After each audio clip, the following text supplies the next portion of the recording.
Salam Bapak Ibu dan Saudara yang kasih dalam Tuhan. Selamat petang menjelang malam. Kita bersyukur kepada Tuhan pada malam hari ini. Kita diberikan waktu yang indah untuk kita bersama-sama memuji dan memuliakan nama Tuhan. Kita akan datang kepada Tuhan untuk menyembah dan memuji memuliakan namanya. Kita akan siapkan hati kita. Kita akan tetap bersyukur dan sujud di hadapan Tuhan. Kita akan memuji Tuhan.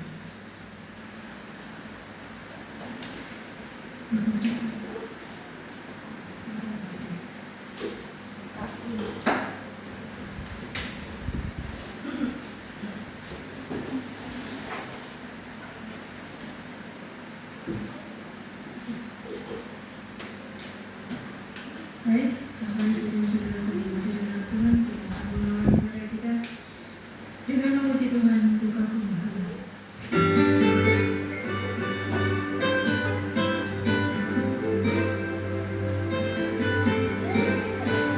Karena kami sesungguhnya dan sungguh menakjubkan bagi setiap manusia yang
Kami percaya atas setiap hati kami.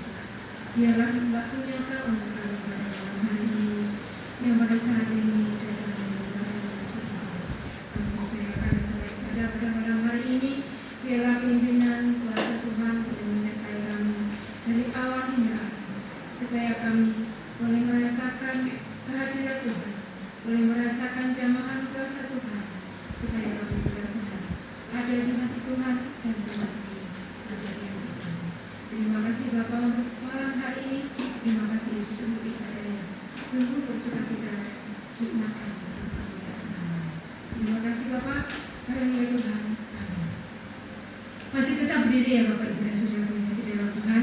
Kita akan memuji Tuhan karena ini adalah hari yang kita rasakan penuh kebahagiaan, penuh dengan sukacita. Kita berkumpul dengan saudara-saudara iman kita. Kita akan memuji Tuhan. Hari ini kurasa bahagia.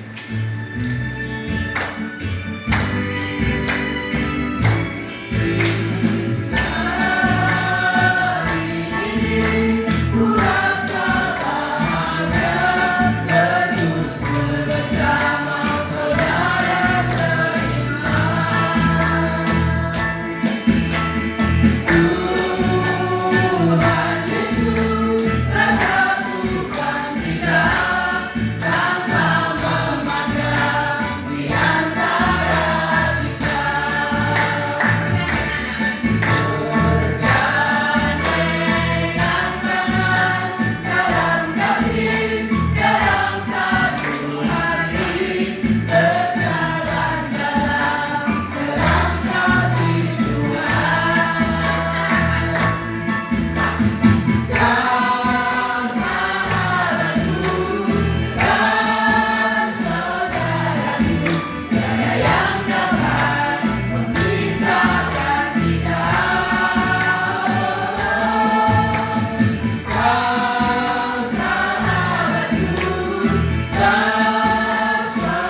firman yang akan kita dengar melalui hamba-Nya. Siapkan hati kita dengan penuh kasih, dengan penuh kerinduan. Kita akan mendengarkan sabda Tuhan menekankan dengan firman.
Bapa yang terkasih di dalam Tuhan Yesus Kristus, Engkaulah Tuhan dan Juru Selamat kami, yang senantiasa memenuhi hati kami dengan firman-Mu, yang meneguhkan kami dalam menjalani setiap aspek kehidupan kami, sehingga kami tetap berpengharapan dan kami tetap hidup dalam kebenaran-Mu.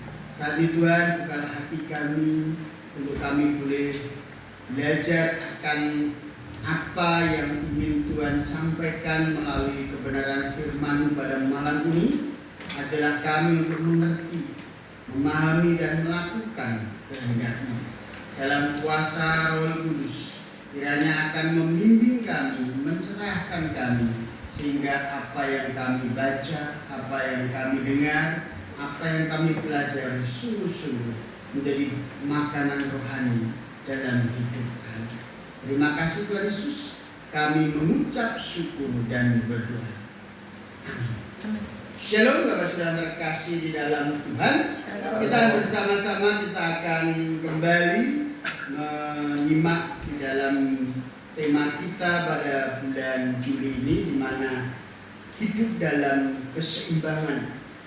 Minggu yang lalu kita belajar bersama bagaimana kita membangun keseimbangan antara kehidupan di kebutuhan rohani kita dengan kebutuhan jasmani kita. Tuhan menginginkan supaya kita terus memperhatikan perkara-perkara yang di atas, maka Tuhan akan mencukupkan dengan perkara-perkara yang selanjutnya. Malam ini kita belajar bersama bagaimana kita menyeimbangkan antara doa dan tindakan iman. Kita membuka di dalam Nehemia pasal yang kedua. Kita membaca dari ayat yang ke-1 sampai ayat yang ke-8. Kitab Nehemia pasal yang kedua, ayat yang pertama sampai yang ke-8 kita membaca silih berganti perikop ini.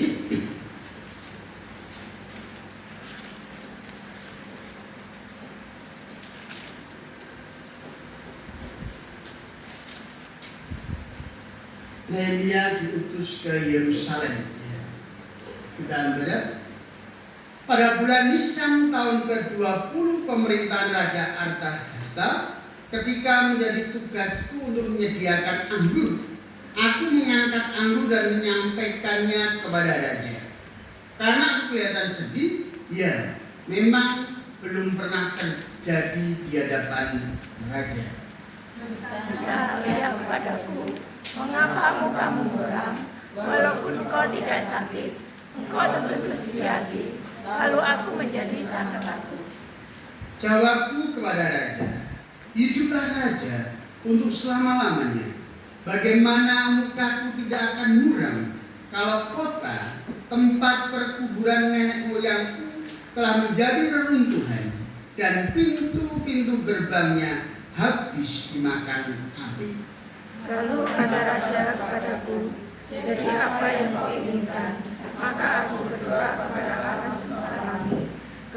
Kemudian jawabku kepada raja, jika raja menganggap baik dan berkenan kepada hamba-Mu ini, utuslah aku ke Yehuda, ke kota perkuburan nenek moyangku, supaya aku membangunnya kembali. Lalu bertanyalah raja kepadaku, sedang permaisuri duduk di sampingnya, berapa lama engkau dalam perjalanan dan bilakah engkau kembali? Dan raja berkenan mengutus aku, sesudah aku mengutus orang kepadanya. Berkatalah aku kepada raja, jika raja menganggap baik, berikanlah aku surat-surat bagi bupati-bupati di daerah seberang sungai Efrat, supaya mereka memperboleh aku lalu sampai aku tiba ke Yehuda.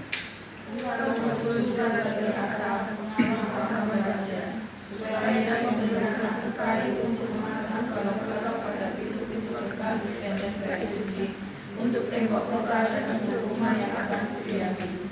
Dan raja melakukan permintaanku itu, karena aku yang murah di dunia aku.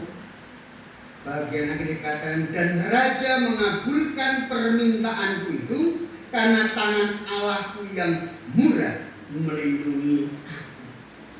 Bapak Saudara terkasih di dalam Tuhan, ada peristiwa yang terjadi di dalam kehidupan Nehemia.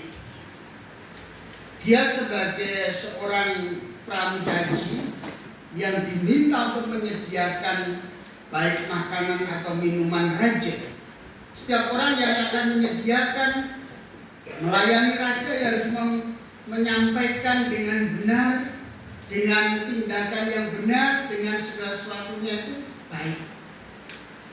Tetapi di dalam perikop ini kita melihat bahwa Nehemia ketika melayani raja tidak menunjukkan citra diri yang baik. Justru dikatakan Nehemia ketika menyediakan minuman anggur atau melayani Raja Arta, dia dalam kondisi tidak bersemangat. Apa yang menjadi penyebab? Kalau kita perhatikan di dalam Nehemia pasal yang pertama, kita melihat bersama doa Nehemia bagi orang Israel. Dan kita melihat bersama di dalam ayat yang ketiga, bagaimana keadaan Yerusalem. Dikatakan kata mereka kepadaku, orang-orang yang masih tinggal di daerah sana yang terhindar dari pemenawanan ada dalam kesukaran besar, dalam keadaan tercela. Tembok Yerusalem telah dibongkar dan pintu-pintu gerbangnya telah terbakar. Ketika aku dengar berita ini, duduklah aku menangis dan berkabung selama beberapa hari. Aku berpuasa dan berdoa ke hadirat Allah semesta langit. Bapak Saudara terkasih di dalam Tuhan, kalau kita melihat dari apa yang dialami oleh Nehemia, kenapa dia ketika menyajikan melayani raja dengan muka muram, ternyata ada persoalan di dalam dirinya. Nah, persoalan yang dihadapi oleh Nehemia itu bukan persoalan masalah pribadi, akan tetapi bagaimana persoalan dihadapi oleh bangsanya. Bangsanya yang telah kalah perang, ditawan oleh pemerintahan Artahsasta, tetapi ada dari bagian bangsa itu ada yang tidak ditawan. Mereka masih ada di Yerusalem, akan tetapi keadaan mereka tidak baik-baik saja. Keadaan mereka justru dikatakan mereka sangat menderita. Mereka dalam penindasan, dalam kesukaran besar. Ya, kata dalam kesukaran besar ini karena mereka orang yang terjajah, orang yang menghadapi penindasan, maka mereka juga menghadapi penderitaan, penyiksaan, kelaparan, kemiskinan, bahkan sakit penyakit terjadi. Dan yang sangat menyedihkan hati daripada Nehemia, simbol hadirat Tuhan yang selalu menjadi tujuan utama bangsa Israel, yaitu Yerusalem, bait suci Yerusalem, tempat di mana hadirat Tuhan dinyatakan.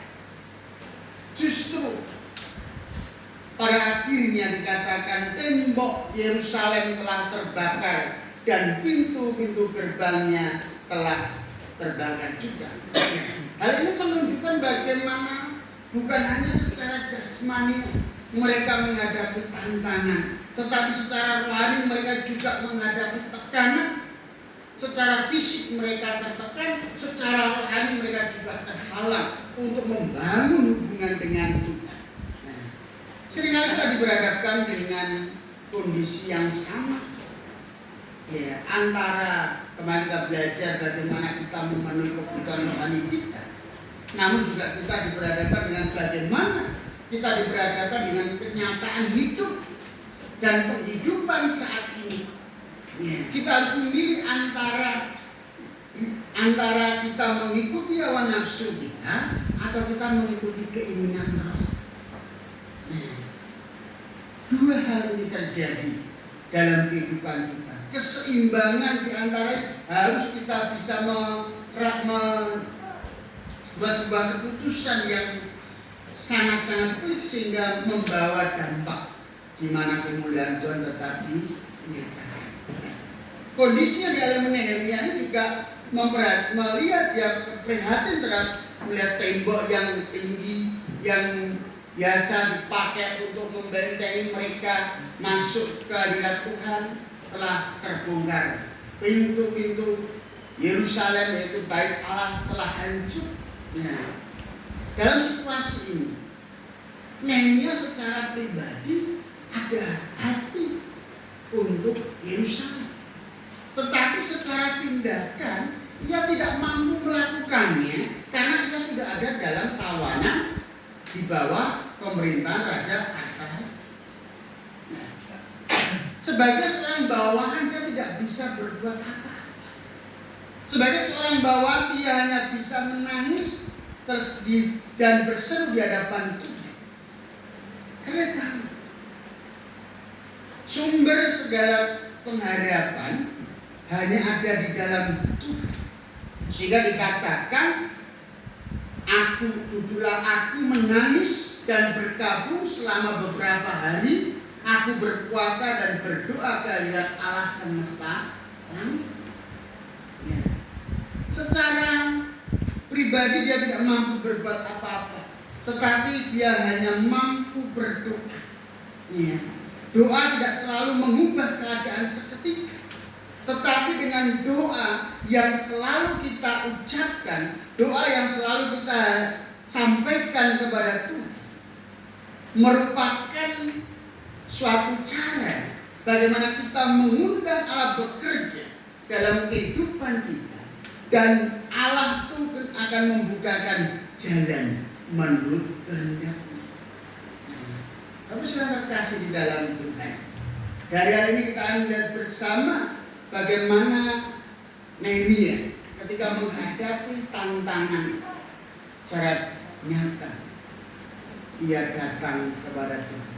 Dia membangun keseimbangan bagaimana hubungannya dengan Tuhan, dan juga bagaimana dia memperhatikan tempat nenek moyangnya, bagaimana dia memperhatikan bangsanya, walaupun dia sudah ada dalam kerajaan di tempat yang nyaman, tetapi hatinya masih kepada bangsanya, kepedulian yang diberikan.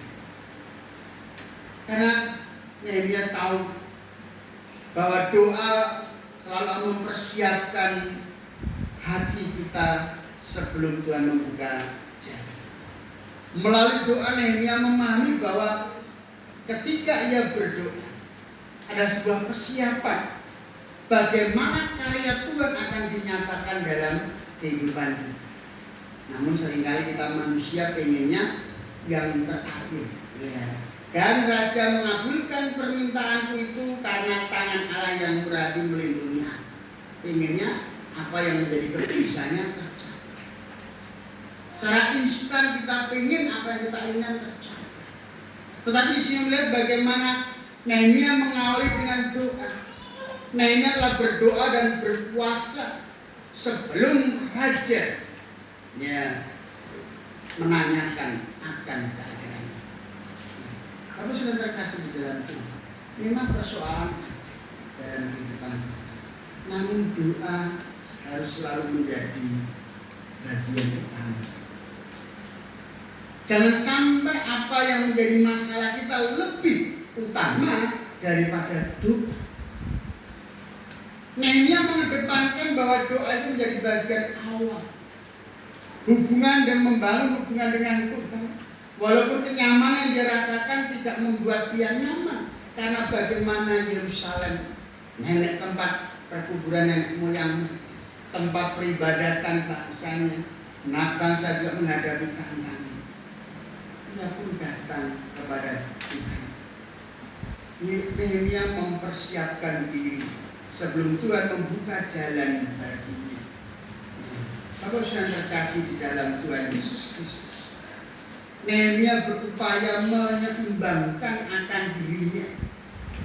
Bagaimana ia berdoa, namun juga ia juga bertindak dengan iman di dalam doanya. Dikatakan bahwa apa yang dilakukan oleh Nehemia, walaupun dia ada di zona nyaman, berada di tempat raja, tetapi dia tetap mengedepankan hubungannya dengan Tuhan. Iman yang selalu ia lakukan selalu diawali dengan doa. Maka di dalam perikop yang sudah kita baca bersama, apa yang terjadi dalam dirinya, dia tidak berani menceritakan kepada raja. Takut kalau dia menceritakan itu jadi masalah. Ya kalau raja berkenan, karena ada di mana banyak tawanan-tawanan di balik dari situ. Tetapi di sini kita melihat sebuah kekuatan doa dilakukan dengan hikmat Tuhan dan pada akhirnya membawa dampak yang luar biasa. Dikatakan di dalam perikop bagaimana ketika Nehemia menjalankan tugas itu, raja memahami keadaan Nehemia. Dikatakan, mengapa mukamu muram walaupun engkau tidak sakit? Engkau tentu sedih hati. Lalu aku menjadi sangat takut. Dari doa yang dia sampaikan kepada Tuhan dengan keadaan bangsanya, dia mendoakan supaya bangsanya bisa kembali.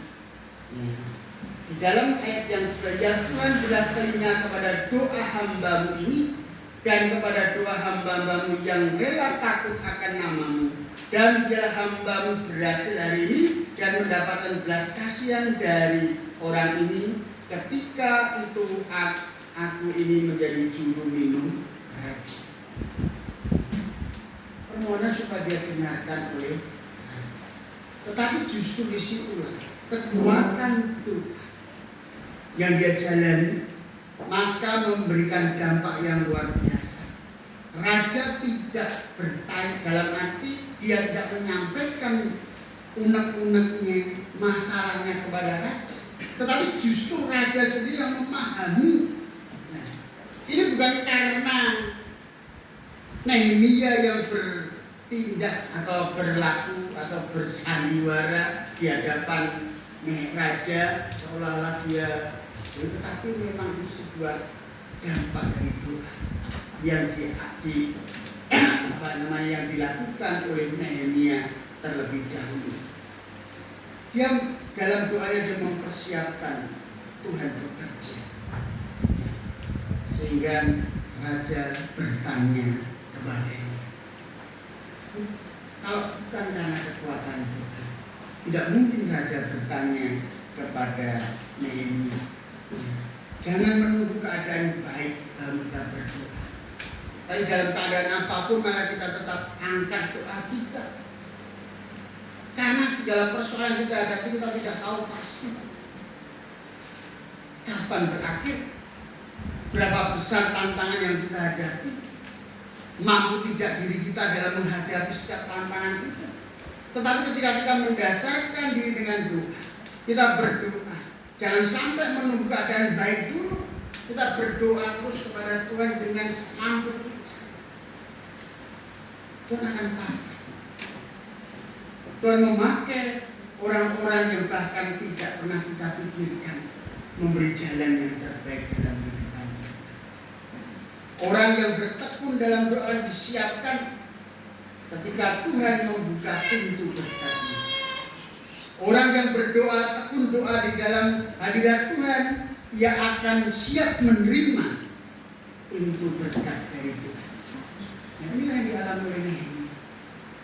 Ketika dia datang kepada raja, raja pun menyampaikan apa yang menjadi kerinduan daripada Nehemia. Kamu sangat terkasih di dalam Tuhan. Kita belajar keberhasilan daripada Nehemia bukan karena kekuatannya, bukan karena pelayanannya kepada raja, tetapi karena kekuatan dia bertekuk lutut di hadapan Tuhan. Kekuatannya dia sujud menyembah kepada Tuhan, dan Tuhan membukakan jalan sehingga kerinduannya untuk dapat membangun kembali tembok Yerusalem dikabulkan oleh raja.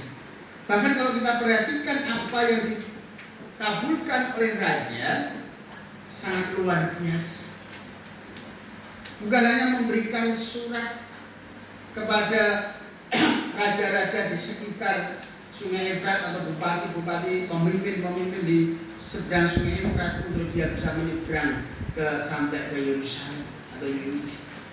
Tetapi juga dikatakan bagaimana raja memberikan surat kepada Asaf supaya menyediakan kayu untuk memasang balok-balok pada pintu-pintu gerbang di benteng bait suci, dan untuk tembok-tembok kota, dan untuk rumah yang akan kamu diami.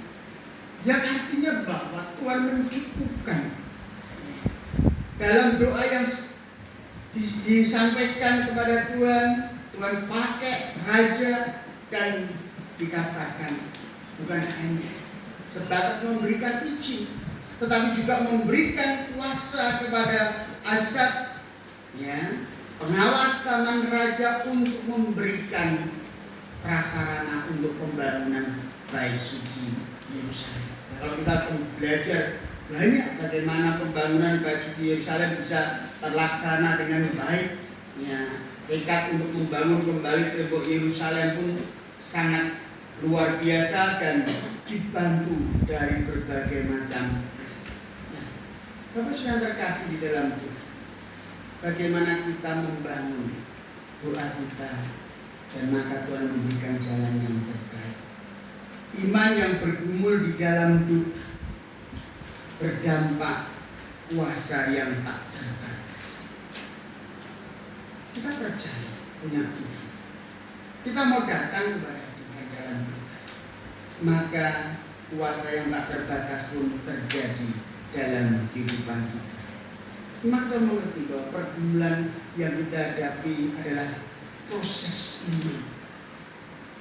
Proses yang selalu mempertajam iman kita. Pergumulan yang kita hadapi akan semakin lama semakin mempersiapkan kita dalam kedewasaan.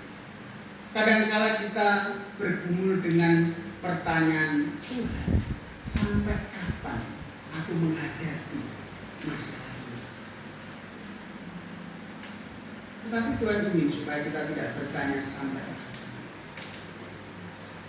Tuhan hanya ingin supaya kita datang bertekuk lutut di hadapan-Nya. Daud dalam Mazmur pasal yang ke-13 memberikan sebuah keteladanan bagi kita bersama bagaimana pergumulan yang terjadi ketika kenyataan hidup terasa bertentangan dengan janji Tuhan.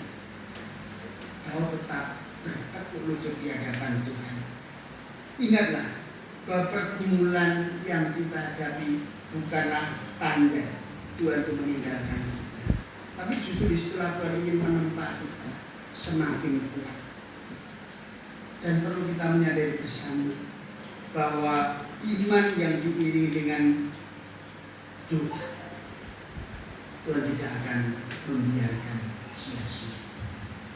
Di dalam ayat yang ke-5 dan 6 dikatakan juga, kemudian jawabku pada raja, jika raja memang baik dan berkenan kepada hamba-Mu ini, utuslah aku ke Yehuda, ke kota perkampungan nenek moyangku, supaya aku membangunnya kembali. Lalu bertanyalah raja kepadaku, sedang permaisuri duduk di sampingnya, berapa lama engkau dalam perjalanan? Bila manakah engkau kembali? Dan raja berkenan mengutus aku sesudah aku menyebut semua jangka waktu kepadanya. Kembali Bapak Saudara terkasih di dalam itu.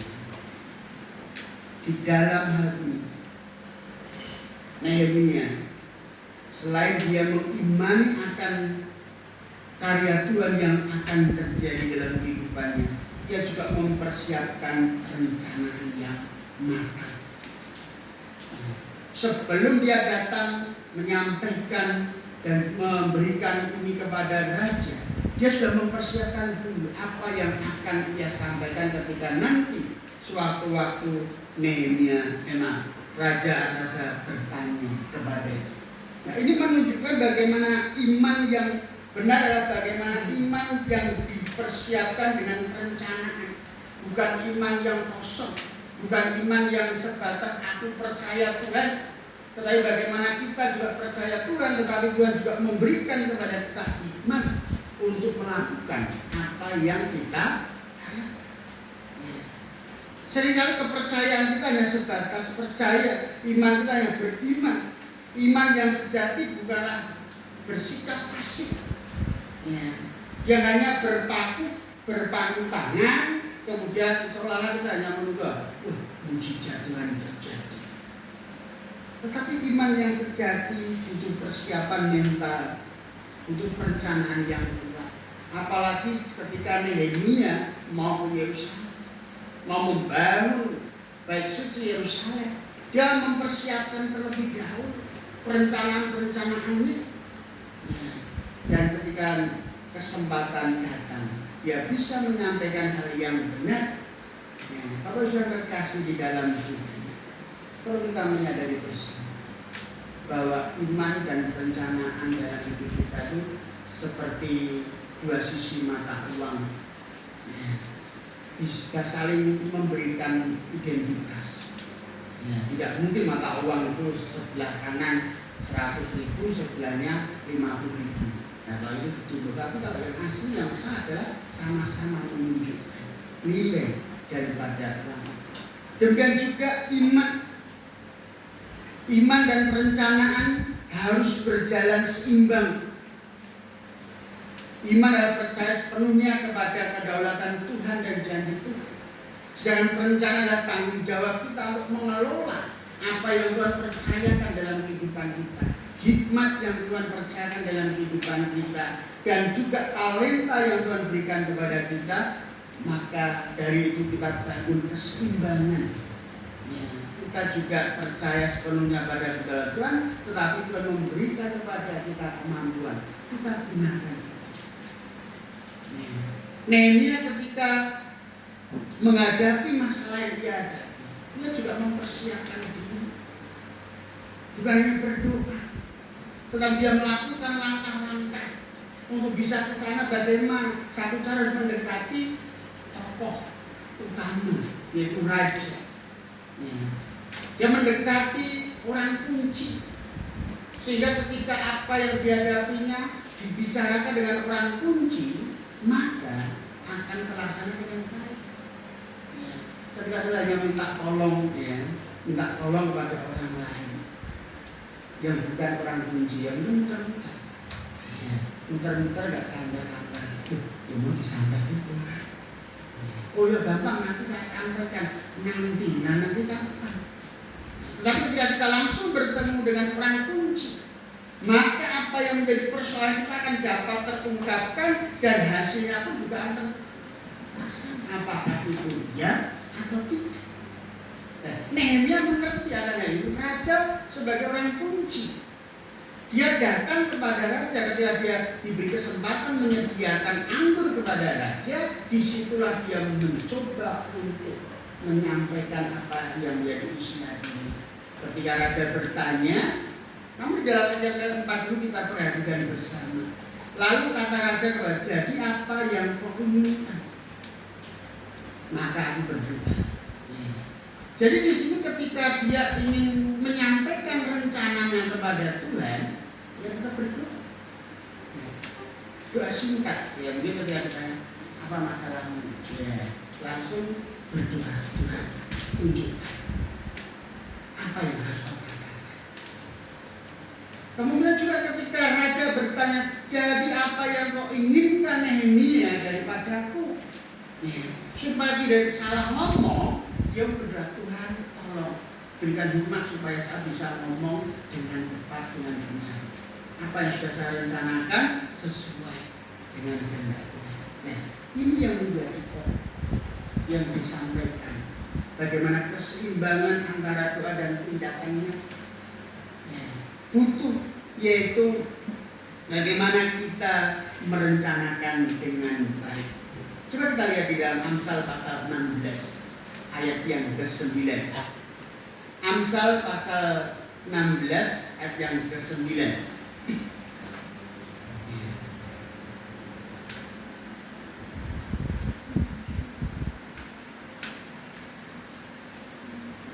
Hati manusia memikirkan jalannya, tetapi Tuhanlah yang menentukan arah langkah.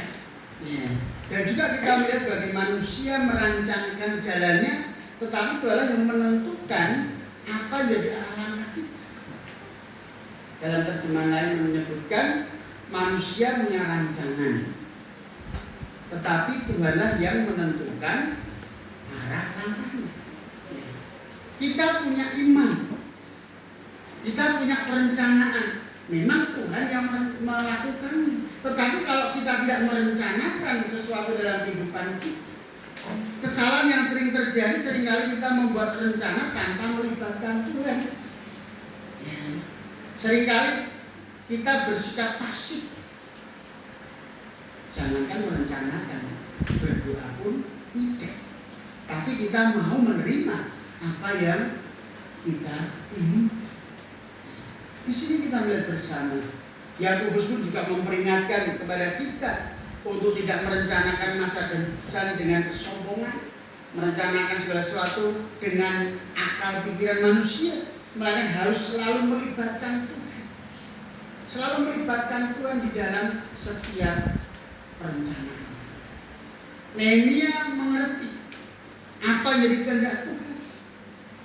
Dia ingin kembali membangun bait suci Yerusalem. Kehendak Tuhan supaya umat bangsa Israel tetap menyembah kepada Allah.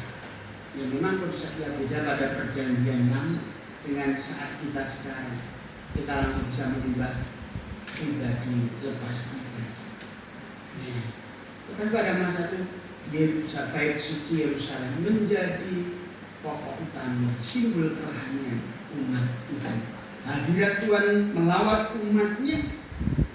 Nehemia berdoa memohon pertolongan Tuhan untuk membangun kembali tembok Yerusalem, tetapi dia juga membuat perencanaan yang detail, menghitung bahan bangunan, meminta surat izin, dan juga mengatur jadwal kerja. Kalau kita perhatikan dalam pembangunan tembok, pembangunan bait suci Yerusalem dari pasal yang kedua sampai yang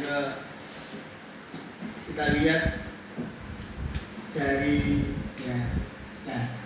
sampai pada pasal yang ke-8, pada akhirnya kitab suci bisa dibaca di bait Allah. Perencanaan-perencanaan disampaikan oleh Nehemia terlebih dahulu sehingga semuanya berjalan dengan baik. Ya. Kalau kita perhatikan sangat banyak apa yang disampaikan pada ayat yang pasal yang ke-7. Ya. Bagaimana mereka bersama-sama membangun tembok Yerusalem. Bapak sudah terkasih di dalam Tuhan. Bagaimana kita bersama merencanakan apa yang dalam kehidupan kita membangun keseimbangan. Kita berdoa, tetapi kita juga merencanakan hal yang baik di hadapan Tuhan. Kita punya perencanaan, tapi kita libatkan Tuhan juga. Ya, sebaliknya. Ketika merencanakan segala sesuatu, kita harus melibatkan Tuhan karena rancangan manusia seringkali mudah gagal, tetapi apa yang Tuhan kehendaki selalu berhasil adanya. Iman yang dilakukan oleh Nehemia pun juga kita bisa melihat di dalam ayat yang ke-78, yaitu bagaimana Nehemia berserah penuh. Doa yang dia sampaikan kepada Tuhan, namun dia berserah penuh kepada Tuhan, kedaulatan. Nehemia meminta perlindungan dan dukungan raja, namun ia sadar bahwa izin yang diberikan oleh raja bukan sekedar karena raja, tapi dia tahu adalah karya Tuhan di dalam Raja Artasasta. Bukan karena Raja Artasasta, tetapi karena Tuhan yang berkarya dalam. Perlu kita melihat bersama, keyakinan inilah yang membuat kekuatan daripada yaitu Nehemia. Ia bersaksi bahwa semuanya berhasil dikatakan karena tangan Tuhan. Dan raja mengabulkan permintaan itu bukan karena raja sendiri, tapi dikatakan karena tangan Allahku yang murah melindungi aku. Kalau sudah terkasih di dalam Tuhan, dari perikop ini kita bisa memahami berserah penuh pada penyertaan Tuhan, bukan kita pasrah hanya sebatas kita berhenti pasif, tetapi terus aktif. Tindakan iman yang berani, di mana kita percaya secara aktif melepaskan kendali kita kepada kehendak Tuhan dan percaya bahwa rancangan yang kita rancangkan kita serahkan kepada Tuhan. Tuhan pun akan bertindak dan memberi yang terbaik kepada kita. Amsal pun menyampaikan di dalam Amsal pasal 3 ayat yang ke-5 dan 6. Percayalah kepada Tuhan dengan segenap hatimu, jangan bersandar pada pengertianmu sendiri. Apabila di dalam segala lakumu, maka Dia akan meluruskan jalanmu. Amsal menyampaikan percayalah kepada Tuhan dengan segenap hati. Kita sudah punya rencana, tapi juga kita harus berserah penuh kepada Tuhan. Berserah penuh bukan berarti kita menyerah, tetapi justru disitulah kita membangun hubungan kepada Tuhan karena ketidakberdayaan kita, dan hanya Tuhan yang memampukan kita. Melepaskan ego kita, melepaskan keakuan kita, melepaskan rasa takut kita, rasa khawatir kita di hadapan Tuhan, maka Tuhan meluruskan jalan kita. Seringkali kita sebagai umat yang mendikte Tuhan tentang bagaimana dan kapan harus menjawab doa saya, Tuhan. Saya sudah berdoa sekian lama, kapan dijawab Tuhan? Kapan dijawab Tuhan? Berserah berarti kita tunduk kepada kedaulatan Allah. Apa yang kita minta, ialah Tuhan yang berkehendak. Terkadang apa yang kita minta kepada Tuhan justru tidak diberikan. Tetapi ada hal-hal yang khusus yang Tuhan berikan dalam kehidupan kita, karena memang itu yang saat ini kita butuhkan. Karena yang tahu kebutuhan kita bukan kita, tetapi Tuhan yang tahu. Kita memang mengerti akan butuh kita, tetapi yang paling tahu adalah Tuhan. Salah satu kebutuhan kita, tetapi Tuhan punya rancangan yang lain, kebutuhan yang lebih utama daripada semuanya. Dan kita juga menyatakan ketika kita percaya kepada Tuhan sepenuhnya, di mana penyerahan kita sebagai bentuk ketaatan yang aktif, yang artinya bahwa apa yang sudah kita doakan secara aktif, kita pun juga berupaya melakukan sesuai apa yang kita doakan. Sehingga kita berdoa hanya kepada Tuhan, tolong supaya saya bisa berhasil dalam hal ini. Tapi kita tidak pernah melakukan apa yang sesungguhnya menjurus kepada hal yang kita inginkan. Tuhan Yesus ketika dia berdoa di Getsemani, dia menyatakan bukan kehendak, melainkan kehendak-Mu yang jadi. Melainkan kehendak-Mu yang jadi. Jadi pada akhirnya Bapak sudah terkasih di dalam Tuhan, mengapa kita harus berserah kepada Tuhan dalam setiap pergumulan-pergumulan kita? Kita tahu bahwa kita itu tidak sempurna. Kita tahu bahwa kita itu memiliki keterbatasan. Hanya Tuhan yang memiliki kesempurnaan. Mari kita bertanya dalam diri kita, apakah yang sedang kita hadapi saat ini? Sudahkah kita membawa dalam Tuhan? Namun juga kita barengi dengan apa yang Tuhan karuniakan dalam kehidupan kita. Jadi keseimbangan terjadi ketika kita berdoa, namun Tuhan juga memberikan talenta dalam kehidupan kita. Kita gunakan itu untuk kemuliaan Tuhan. Kembali kami bersyukur ya Tuhan, memiliki Allah yang hidup, sama seperti Nehemia ketika dia menghadapi tantangan-tantangan yang ada. Engkau tahu akan kondisi daripada Nehemia, namun Engkau juga menyatakan apa yang baik kepada Nehemia, karena Nehemia melakukan apa yang ia mampu. Ia berdoa, ia berserah kepada Tuhan, ia menyatakan segalanya kepada Tuhan, menyerahkannya kepada Tuhan. Dan dengan perencanaan yang matang, ia pun melakukan tindakan-tindakannya. Dan pada akhirnya Raja Aratasa memberikan yang terbaik, bahkan lebih dari apa yang dia inginkan. Segala yang dibutuhkan oleh Nehemia dipenuhi. Dan pada akhirnya ketika kami belajar dari kitab Nehemia ini, maka bait suci Yerusalem terbangun kembali. Bapak di surga, dari kisah Nabi Nehemia ini, kami belajar bersama bahwa kami adalah pribadi yang biasa, pribadi yang terbatas. Kami sesungguhnya Tuhan tidak pernah membatasi kami.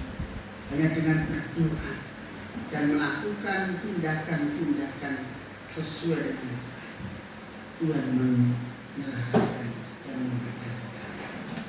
Ajarlah kami ya Tuhan untuk selalu melihat dari sisi Allah yang turut bekerja, yang akan mendatangkan kebaikan dalam kehidupan kami. Terima kasih Tuhan, kami mengucap syukur dan menyerahkan apa yang sudah kami belajar. Di dalam nama-Mu kami bersyukur. Amin.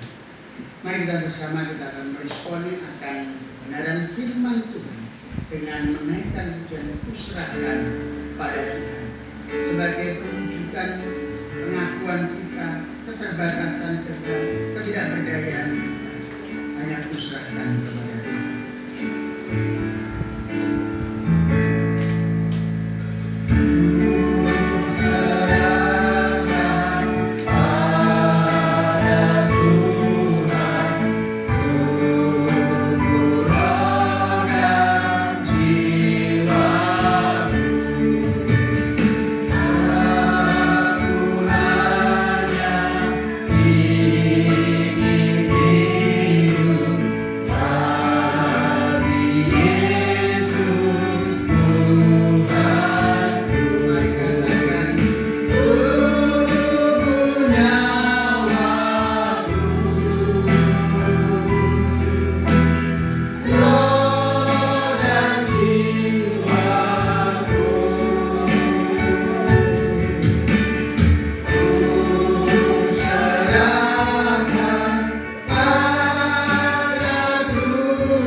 pada bulan kita berikan dengan ucapan syukur dan kita naikkan begitu besar kasih Allah pada kita.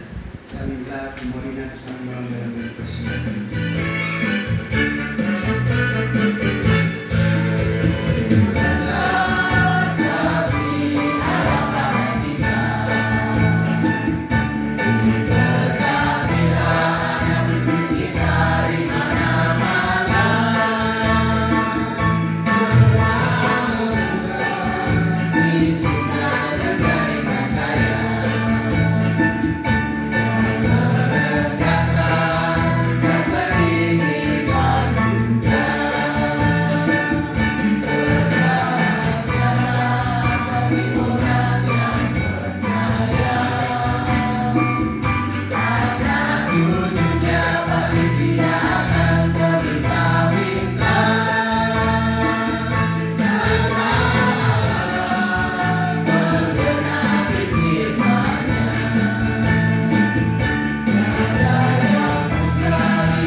Terima kasih ya Tuhan Yesus. Kembali kami datang kepadamu ya Tuhan Yesus, di mana jam ini Engkau telah memimpin acara kebaktian dari awal pertengahan hingga akhir, dan di bahasanya tadi kami sudah memberikan persembahan yang telah kami berikan pada Engkau ya Tuhan Yesus. Kiranya Engkau berkati persembahan kami dan layakkannya. Dan sebentar lagi kami akan kembali ke rumah kita masing-masing. Kiranya Tuhan berkati dan pimpin sehingga kami dapat kembali ke rumah kita masing-masing dilakukan bersama. Dalam nama Tuhan Yesus kami berdoa dan mengucap syukur. Amin. Sebelum kita mulai ibadah kita lakukan pada saat ini, kiranya berkenan di hadapan Tuhan, kita akan datang kepadanya. Setelah itu kita bersama menaikkan pujian El Shaddai, El Shaddai. Terima kasih ya Tuhan untuk setiap karya-Mu dalam kehidupan kami. Kami hanya mampu berdoa, berserah dan mengikuti apa yang dikehendak-Mu, melakukan apa yang menjadi rancangan-Mu, mengikuti ritme daripada Tuhan. Dan biarlah apa yang sudah kami jalani pada malam ini, kami boleh beribadah kepada Tuhan dan menyerahkan seluruh pergumulan kami kepadamu. Kiranya Tuhan layakkan kami.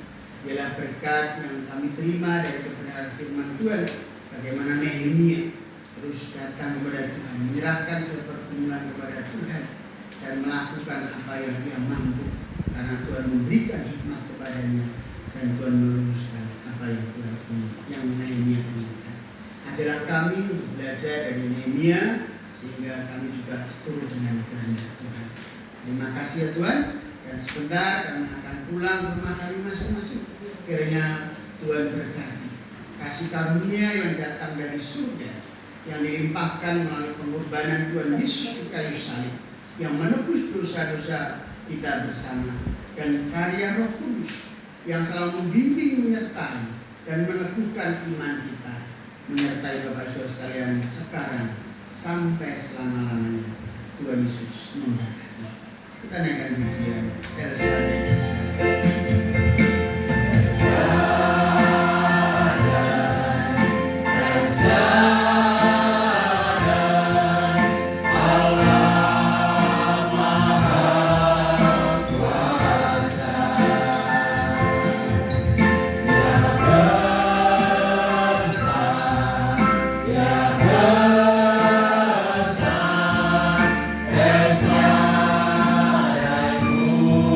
Mulia